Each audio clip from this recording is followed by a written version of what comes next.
On va parler santé à présent avec vous, Jean-Marc Oui. Dr Sen. Bonjour, à l'occasion de la journée mondiale contre l'hépatite.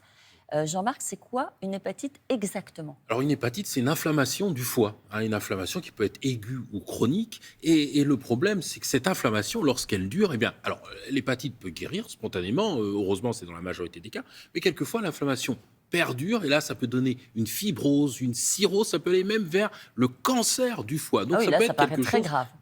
d'extrêmement grave. Il y a plusieurs causes à tout ça. Il y a les hépatites virales, alors le fameux ABCDE, hein, les différentes hépatites. Et puis il y a des virus, le cytomégalovirus, Epstein-Barr virus, On vous bon je suit, donne on des vous suit, noms on qui vous suit. sont Oui, là. oui, oui, Et oui. puis il y a des hépatites qui ne sont pas virales. Par exemple l'alcool. L'alcool c'est absolument toxique pour le foie, ça peut Bien détruire sûr. un foie évidemment. Certains médicaments, on se souvient que le paracétamol, on en avait parlé, le paracétamol est toxique aussi pour le foie, ou bien l'obésité, eh bien ça va engraisser le foie, ça va faire un foie gras et ça peut également détruire le foie. Alors, ce qu'il y a, c'est que lorsque ce foie se détruit au fur et à mesure, il n'y a pas 100 000 solutions. Ou bien on est obligé de transplanter, ou bien on évolue vers le décès. Donc, c'est quelque chose d'extrêmement grave.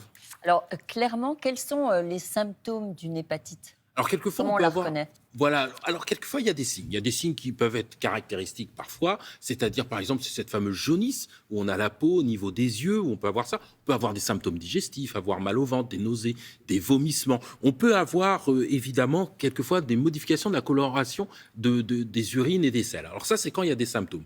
Mais là, la plupart du temps, il n'y a pas de symptômes. Il n'y Ah a oui, pas de symptômes. Ça ne se voit sent pas, ça pas, ne se ça ne sent se pas. voit pas? À peine un syndrome grippal, quelquefois, c'est-à-dire des courbatures, des fièvres. Et ça, c'est la majorité des cas dans l'hépatite B et l'hépatite C. Ça, c'est un élément qui est important à savoir. On retient aussi quelquefois dans la biologie, hein, quand on fait des bilans biologiques, votre médecin, il peut voir certaines perturbations quand il demande un bilan hépatique, justement. Et là, ça peut l'emmener à faire du dépistage. Mais ce qu'il faut retenir, c'est que effectivement, quelquefois, ça ne se sent pas, d'où l'intérêt du dépistage. C'est absolument essentiel de se dépister de ce fait.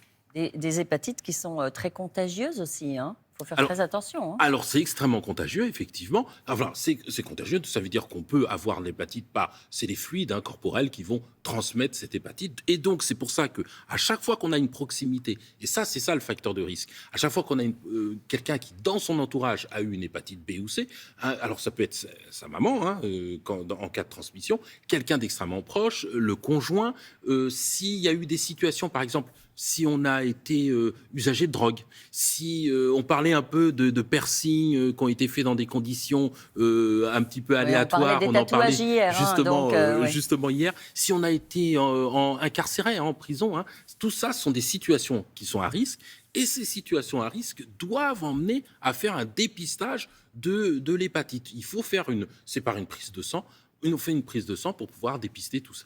Comment s'en protéger? Enfin, comment faire pour anticiper si vraiment il y a une façon Oui. d'anticiper justement cette pathologie ou pas? Alors, le mieux pour l'anticiper, il faut le dépister. Et pour pouvoir dépister tout ça, eh bien, c'est d'aller... Alors, on peut aller dans n'importe quel laboratoire d'analyse médicale, évidemment. Deuxième chose, il y a les CEGID, les centres gratuits, Le dépistage. d'information, dépistage et de diagnostic. C'est vraiment intéressant parce que c'est gratuit, comme on vient de le dire.